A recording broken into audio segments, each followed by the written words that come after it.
বর্তমানে যেহেতু কোরবানির ঈদ, এই ঈদে তো আসলে বিগত বছরগুলোতে ব্যাপক চাঁদাবাজি হয়েছে।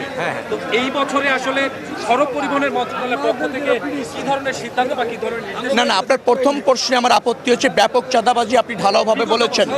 বিগত বছর হয়নি, তার আগের বছর জানি না, এবছরে হবে না। যেখানে চাঁদাবাজি হবে সেটা ফৌজদারি অপরাধ, তার ব্যাপারে সরকার একেবারে কঠোর।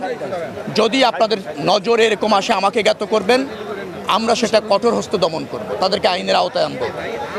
আর বিগত বছর যদি বলেন জানি না, গত বছরটা জানি, রোজার ঈদ থেকে আমরা জানি, রোজার ঈদের পর থেকে সড়কে যে চাঁদাবাজির কথা বলছেন ব্যাপক হারে, সেটা আমি দৃশ্যমান কোনো পাইনি।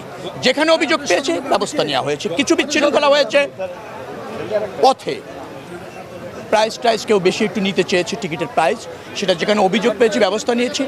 অনেকে শাস্তি দেওয়া হয়েছে, ফাইন করা হয়েছে। এই ধারা অব্যাহত আছে।